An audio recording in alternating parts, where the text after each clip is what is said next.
الشان سالانہ اجلاس عام ہر سال کی طرح امسال بھی بحمد اللہ منعقد ہو چکا ہے۔ اللہ تعالیٰ کا بے حد و حساب انعام ہے، اس کا احسان ہے کہ اس نے ہمیں پھر سے دینی مجلس کا انعقاد کرنے کی توفیق نصیب فرمائی ہے۔ زبانی شکر بھی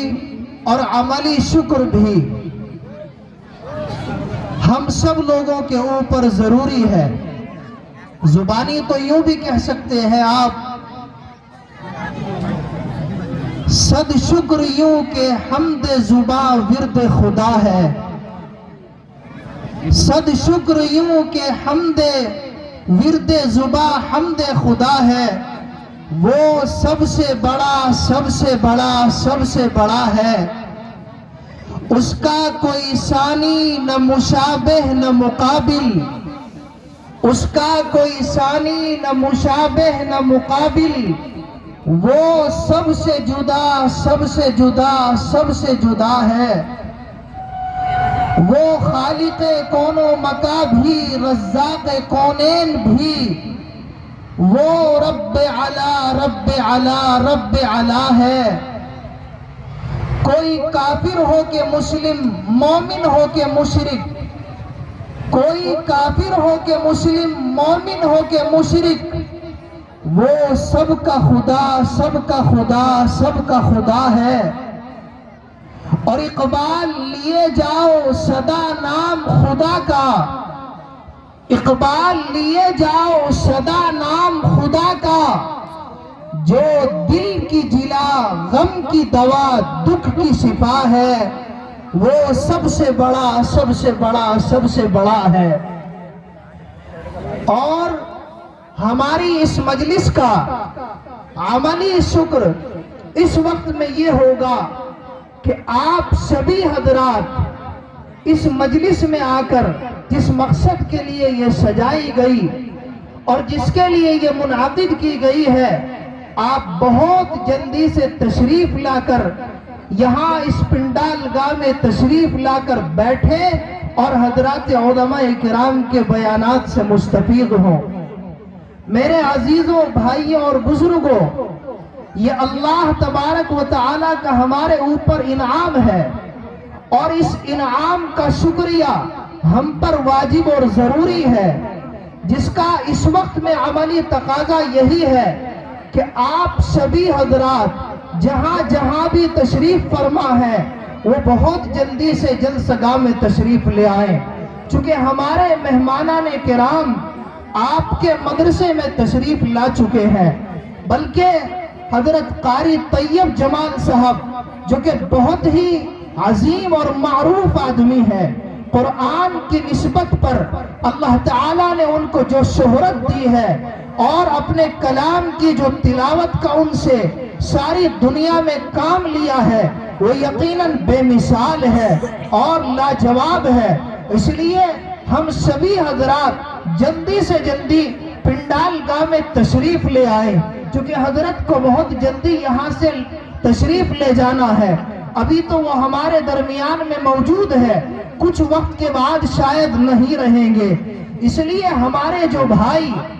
سڑکوں پر کھڑے ہوئے ہیں یا چاٹ کی دکان پر کھڑے ہوئے ہیں، گلیوں پر، نکڑوں پر، محلوں میں، وہ جلدی سے تشریف لے آئے۔ میرے بھائی، یہ چاٹ پکوڑیاں اور یہ دلباغ اور یہ سگریٹیں، یہ جو قمقمے اور اس طرح کی سجاوٹ اور یہ محفلیں، یہ جو ہلچل آپ نے کی ہے، یقیناً یہ اس مجلس کے خلاف ہے۔ اس کے لیے جلسہ نہیں لگایا گیا۔ آپ سارے سال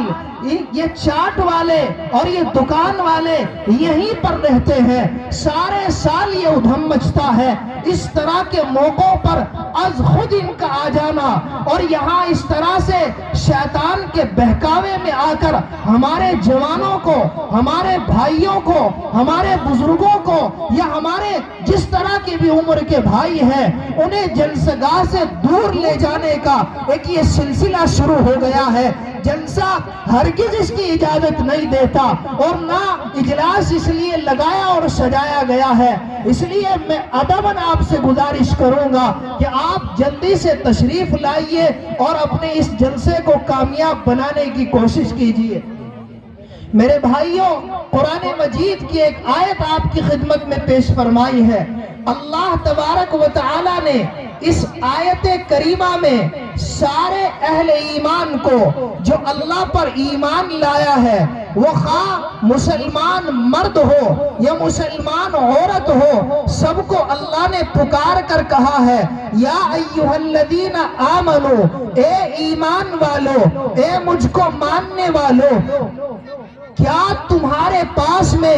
اب بھی وہ وقت نہیں آیا، وہ زمانہ نہیں آیا؟ الم یأن للذین آمنوا ان تخشع قلوبہم لذکر اللہ، کہ تمہارے دل اللہ کی یاد کی طرف جھک جائیں، اللہ کی طرف آ جائیں، تم لوگ اللہ کے خوف سے ڈرنے والے بن جاؤ۔ کیا اب بھی تمہارے پاس وہ وقت نہیں آیا؟ یاد رکھو، اس آیت کے ذیل میں ایک بات کرنے لگا ہوں، انسان جب دین سے دور ہوتا ہے، خدا رسول سے بعید ہوتا چلا جاتا ہے، تو اس کے دل میں اتنی غفلت آ جاتی ہے کہ اس کا دل پتھر بن جاتا ہے، وہ سیاہ ہو جاتا ہے، پھر دین سے دوری مزید بڑھتی چلی جاتی ہے۔ اللہ تبارک و تعالی نے اس شقاوت کو ختم کرنے کے لیے اور اس دل کی سختی کو مٹانے کے لیے جو طریقہ اور جو ریت و روایت اور جو نظام اللہ تعالی نے رکھا ہے، وہ اپنا کلام قرآن مجید اور نبی کریم صلی اللہ علیہ وسلم کی باتیں، آپ کی حدیثیں، آپ کی سیرت، آپ کی زندگی، یہ ایک ایسی چیز ہے اور ایسا طریقہ ہے جو دین سے بے دینی ہمارے اندر آ رہی ہے، جو دلوں میں شقاوت آ گئی، جو دین سے دوری کی وجہ بن گئی، اس کو ختم کرنے کا اگر کوئی ذریعہ، کوئی طریقہ، کوئی سبب اور کوئی نتیجہ موجود ہے تو وہ اللہ کا کلام ہے کہ اس کے دین کو سنو، اس کے دین کو پڑھو، اپنے نبی علیہ السلام کو جانو، ان کی معرفت کو لو، نبی کی سیرت کو سمجھو، نبی کے اخلاق کو جانو، تاکہ آپ کا دل، آپ کا قلب اللہ کی طرف آئے۔ اس کے علاوہ دوسرا کوئی طریقہ موجود نہیں ہے۔ اسی لیے یہ دینی جلسے ہوتے ہیں، یہ مجلسیں لگائی جاتی ہیں، ان جلسوں کا انعقاد کیا جاتا ہے تاکہ ہمارے وہ بھائی جو دین سے دور ہو گئے وہ دین سنیں، ان کے دل میں کوئی نرماہٹ پیدا ہو، وہ قیامت کی ہولناکیوں کو سمجھے، وہ عذاب قبر کو جانے، وہ آخرت کے مناظر کو پڑھیں، سنیں، علماء کی زبان سے سنیں۔ تو ان جلسوں کے ذریعے سے یہی کام کیا جاتا ہے، اسی لیے یہ جلسہ لگایا گیا ہے۔ میرے بھائی، آپ نے دیکھا ہوگا ایک آدمی 5 وقتہ نمازی ہے، پکا سچا نمازی ہے، اللہ اس کے لیے نماز پڑھنے کو آسان بنا دیتے ہیں، لیکن جو آدمی کبھی چھوڑتا ہے اور کبھی پڑھتا ہے یا صرف جمعے کی پڑھتا ہے، اس آدمی کی نمازیں کم ہوتی چلی جاتی ہے، اس کے لیے مشکلات پیش آتی ہے۔ جتنا وہ نمازوں کو چھوڑتا جاتا ہے اتنا بالکل وہ بے پرواہ، لاپرواہ ہو جاتا ہے، اور پھر اس کا نماز پڑھنے کو من نہیں کرتا ہے۔ کیا وجہ ہے؟ دین سے جتنا دور ہوگے، نماز جتنی چھوڑو گے، شیطان تمہارے دلوں کو اتنا ہی مضبوط اس غلط عمل پر کر دے گا۔ اس غلط عمل کی توڑ اور اس پر ضرب، اس کو ختم کرنے کا اگر کوئی ذریعہ اور طریقہ، اس شقاوت کو مٹانے کا، اس سختی کو نرمی میں بدلنے کا، اللہ کی طرف آنے کا اگر کوئی طریقہ موجود ہے تو وہ یہی اللہ کی کتاب، یہی اللہ کا قرآن، یہی نبی کا نظام، یہی نبی کی باتیں ہیں کہ جن باتوں کے ذریعے سے ہم اپنے آپ کو خدا کی طرف لا سکتے ہیں۔ اس لیے یہ جلسے لگائے گئے، یہ جلسے سجائے گئے۔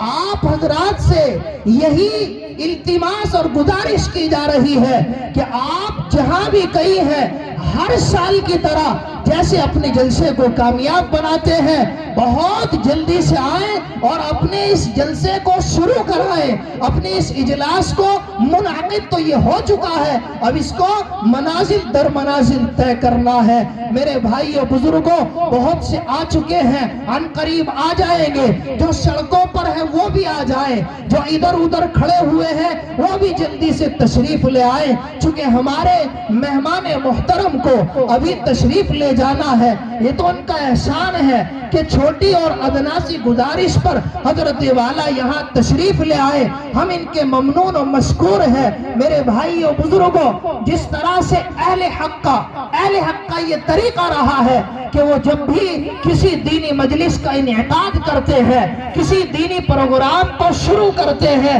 اس کی ابتدا کی جاتی ہے تو وہ سب سے مقدس چیز سے کی جاتی ہے. اور ہمارے یہاں سب سے تقدس اور مقدس کی اگر کوئی چیز ہے تو وہ اللہ کا کلام قرآن مجید ہے. وہ قرآن جو انقلابی قرآن ہے, وہ قرآن جو انسان کے دلوں کو اللہ سے جوڑنے والی کتاب ہے, وہ قرآن کہ جس قرآن کو سن کر فرشتوں نے یہ کہا تھا کہ کتنی مبارک ہوگی وہ قوم جس قوم میں یہ قرآن نازل کیا جائے گا, اور کتنے مبارک ممدوح و مسعود ہوں گے وہ سینے کہ جن سینوں میں اس قرآن کو محفوظ کیا جائے گا, اور کتنی خوشنما ہوگی وہ زبانیں, وہ ہونٹ کہ جن ہونٹوں پر اور جس زبان پر اس کلام کی تلاوت کی جائے گی. وہ عظیم قرآن کہ جس قرآن نے عرب کی دنیا میں کوہرام اور ایک انقلاب برپا کر دیا تھا, جس قرآن نے عرب